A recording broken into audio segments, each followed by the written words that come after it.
William Morris, I'm starting by considering the whole nature of the world into which he was born. He was born in 1834.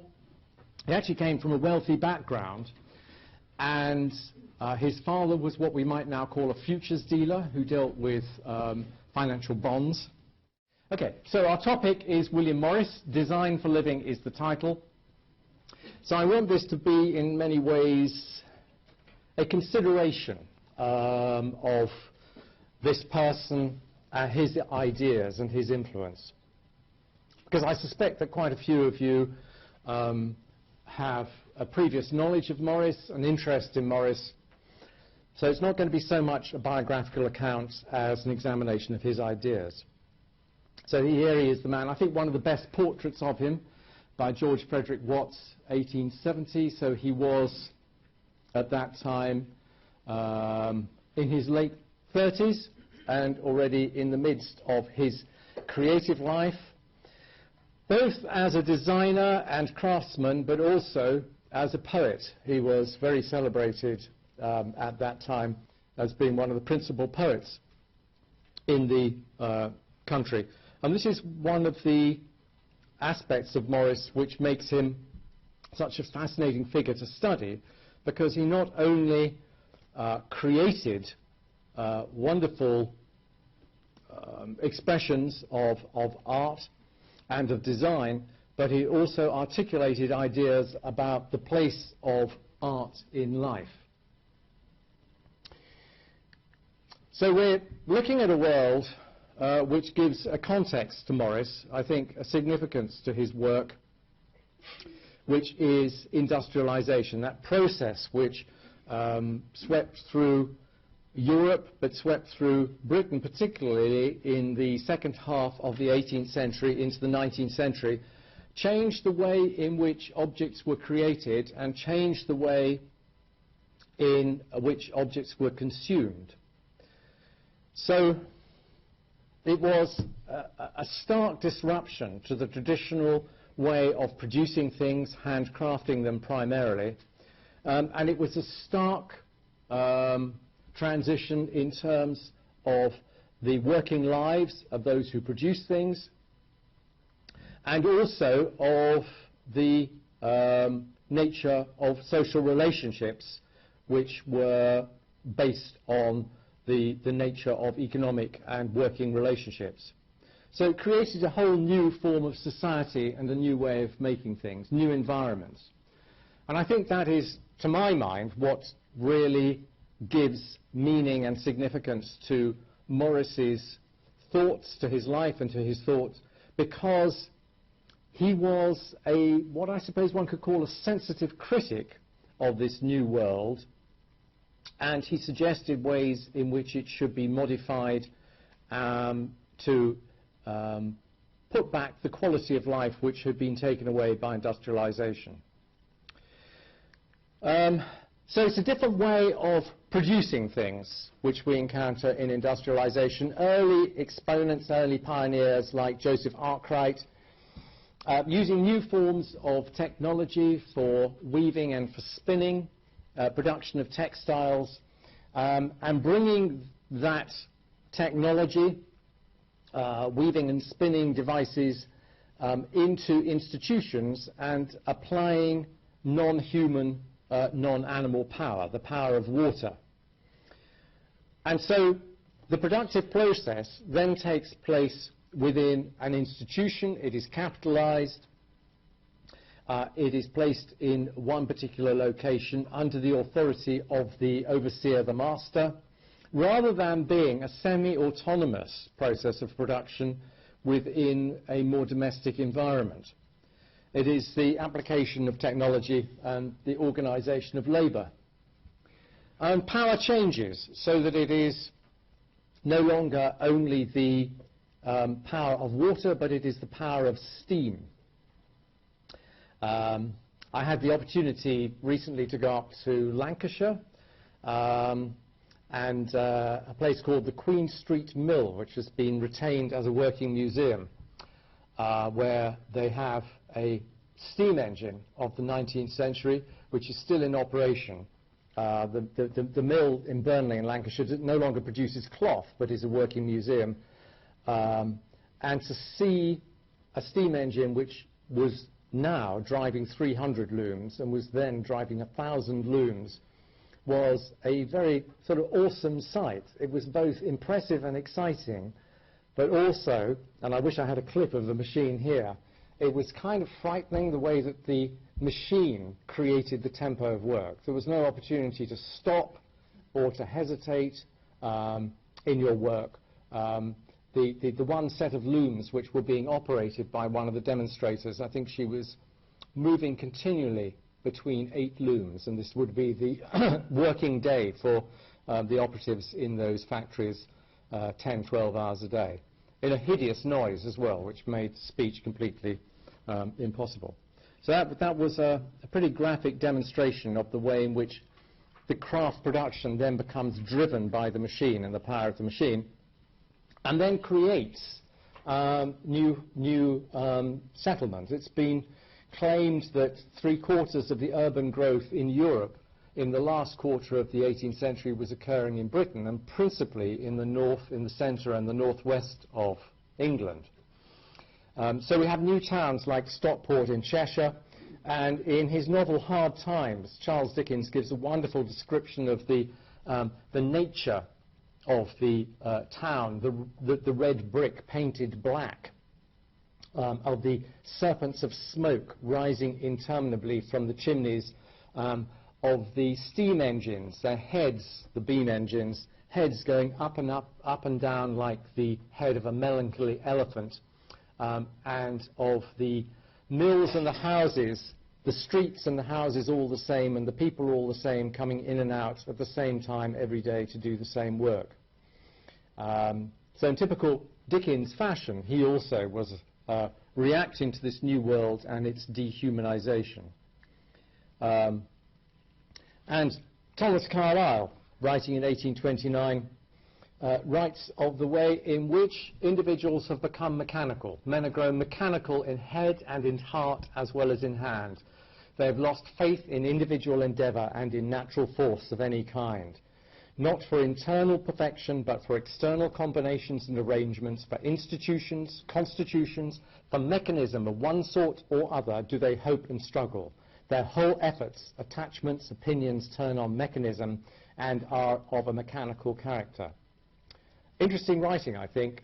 We now live in a world which is so accustomed to industrialization. People talk about the post-industrial age, where machines of one sort or another are so much part of life that they actually structure the way in which we think and in which we act. And there he was looking at that process and saying it is changing the very nature of human beings. Dickens in Hard Times then goes on to describe his archetypical industrial town, Coketown, and says that as well as the nature of the life which is lived in this town, there are the benefits which ensue from this mode of production. The fabrics, the lovely fabrics which are now available to the fine lady who, Dickens says, can scarce bear to hear the name of the place mentioned.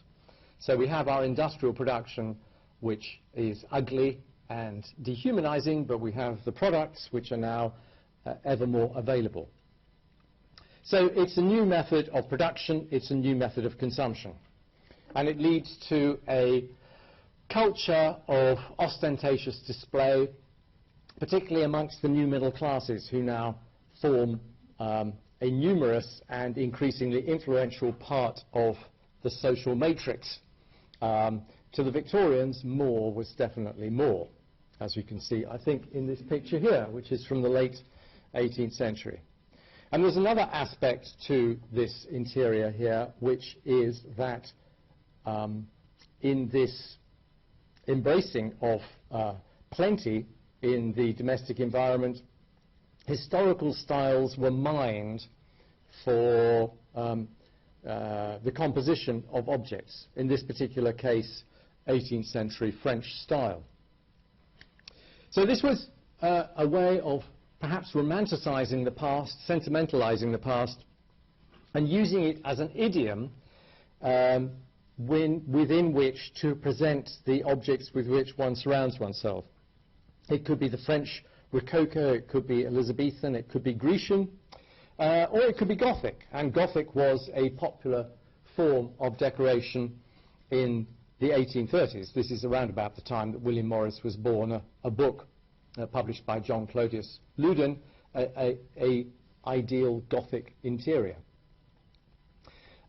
This style and the meretricious nature of this styling, really not with any purpose apart from a rather superficial decorative purpose, was criticized by the architect Pugin, who said that it was quite probable that if one entered a neo-Gothic room, one would not escape without some sort of injury from all the sort of carved bits which adorned everything.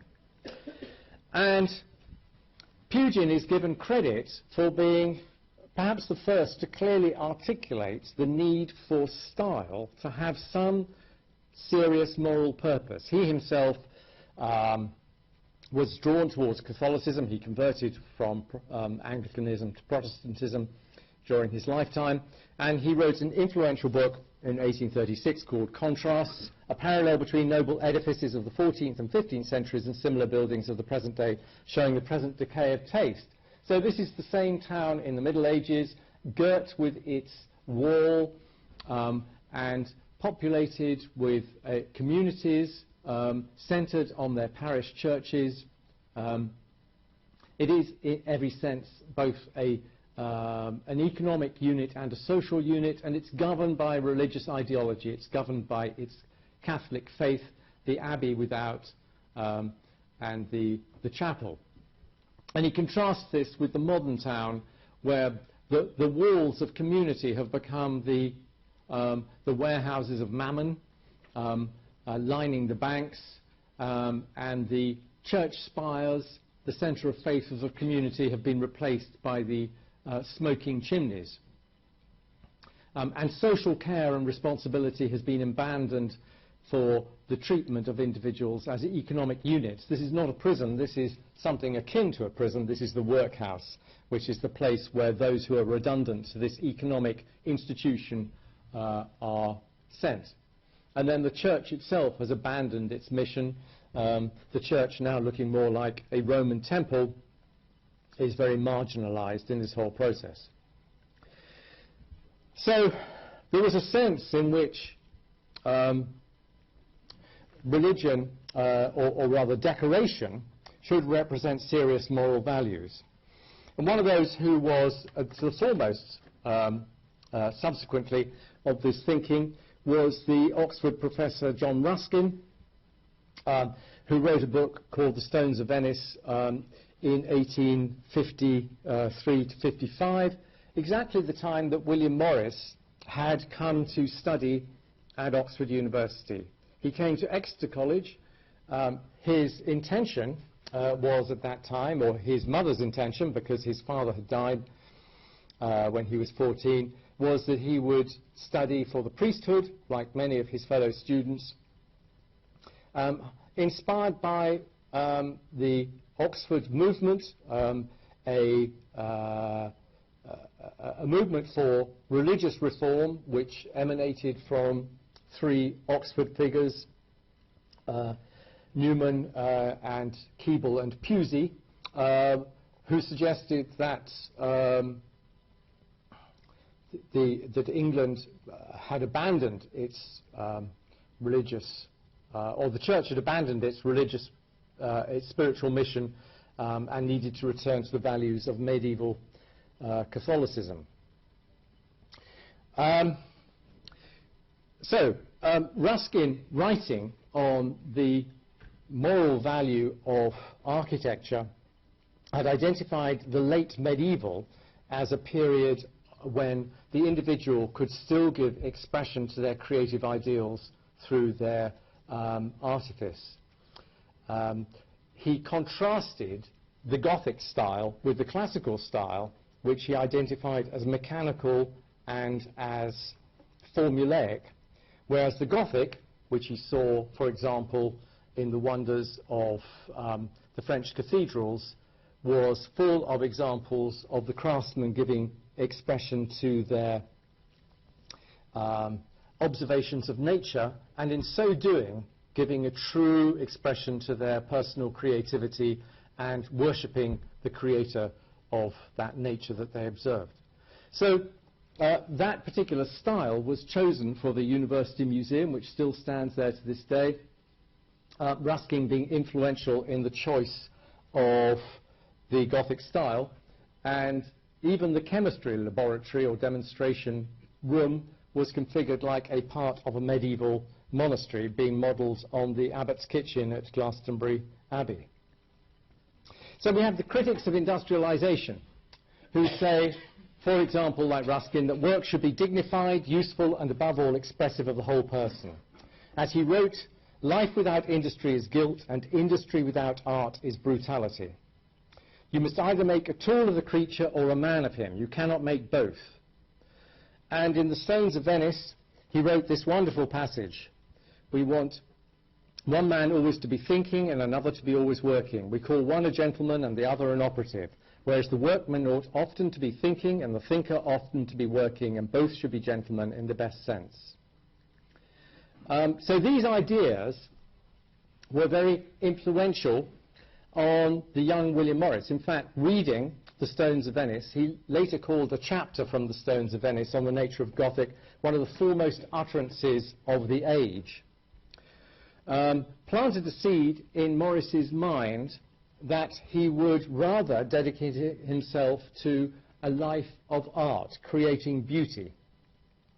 With a fellow student, Edward Burne-Jones, who he entered Exeter College with, he went on a walking tour of northern France, looking at the very cathedrals that Ruskin had identified as examples of the best of the Gothic, and on the quayside at Le Havre, coming back, both he and Burne-Jones decided to dedicate themselves to art. And leaving university after a brief spell with an Oxford architect, G.E. Street, modelling some ecclesiastical buildings, he moved to London with the intention, with the ambition of becoming a painter. Early in their residence in London, in the apartment that they shared, the flat that they shared, the rooms, he was taught by his landlady to take up the skill of embroidery, which would traditionally have been one executed by women. And it shows an early example of Morris's lack of convention, that he felt quite free to take this up. But the embroidery that he did was based on a medieval illuminated manuscript. It was after the illuminated manuscripts by the French artist Froissart that he based his embroidery.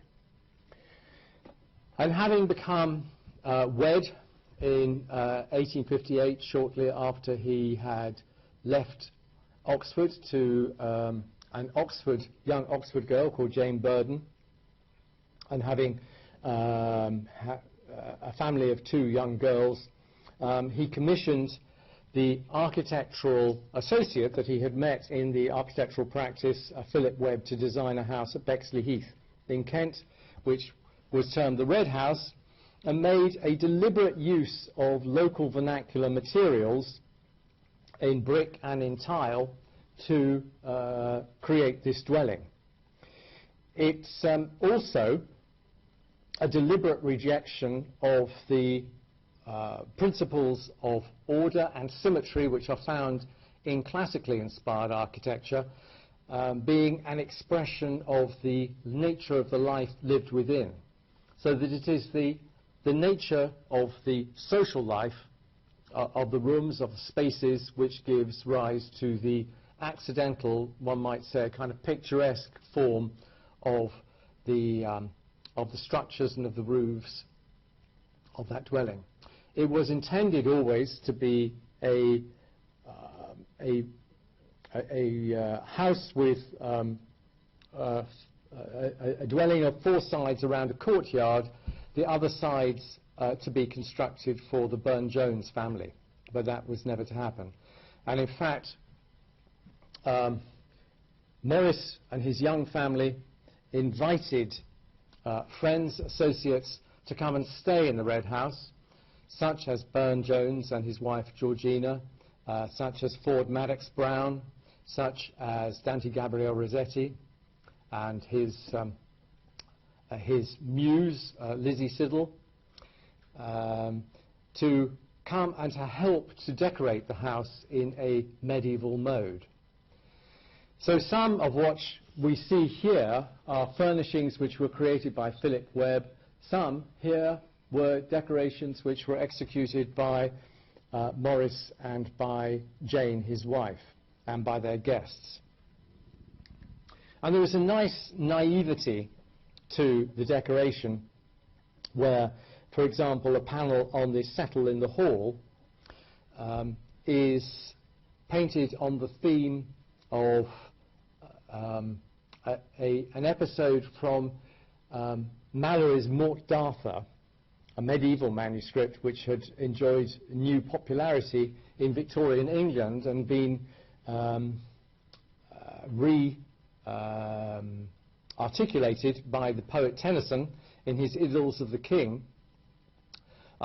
This shows an episode from what was referred to as the Joyous Guard from the Arthurian legends, where Sir Lancelot slays an ogress who is holding sway over a castle and institutes instead within that castle a joyous, a period of joyous life. So these young people saw themselves as in many ways a sort of a reenactment of a medieval chivalrous court. And the models for this scene are some of the members of that social group. But what I think is rather quaint and charming about this is that this, along with other decoration, was not actually ever completely finished. There are other forms of decoration which are now found at Kelmscott Manor, which also come from the Red House, such as this embroidered curtain, again with froissart decoration, and an Arthurian figure, Queen Guinevere, to be found in this piece of needlework here. And painted furniture as well was part of this exploration, this experiment in creating a medievally themed house. I think it's important to say that Morris later wrote that what he was trying to do, or what he and his friends were trying to do, was not to imitate the medieval, but to create in the spirit of the medieval, which was an expression of spontaneous individual creativity,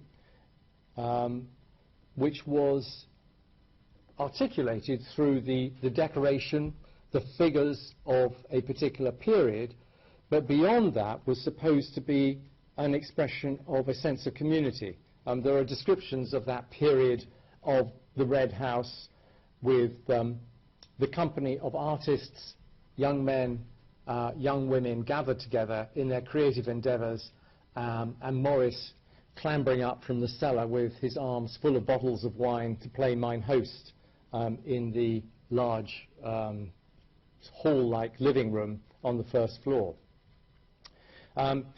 He had an ambition to be a pictorial artist, but this was his last piece of work, a cabinet from 1861 with the theme of St. George, where, unlike his friend Burne-Jones, he concluded that he would never be a great figurative artist. This cabinet is now in the Victoria and Albert Museum and was one of the exhibits when the group got together to form a company of historical artists to provide furnishings for churches and for houses in 1861, the company of Morris, Marshall, Faulkner and Co. Marshall and Faulkner were friends who, along with Burne-Jones and Rossetti and Ford Madox Brown, put money into the new firm, which succeeded beyond their expectations. In 1862, at the International Exhibition in London, their decorations were widely praised. stained glass, tile work, painted furniture, and so forth. So Morris turned his hand to decorative design, such as this wallpaper here, which was the first one credited to his hand. Dates from 1863, when the family had been living for 3 years in the Red House, and is thought to evoke the garden at the Red House, not as it is now, but as a trellised garden in the medieval style. It's thought also, I think, that the birds were executed by Philip Webb, because at that time Morris realized that he had a great eye for observation of botanical detail, but not of fauna, not of birds and animals. But he became increasingly to criticize the contrast between fine arts and what he called the lesser arts, what I think we might call applied arts, and to suggest, and I think this is a powerful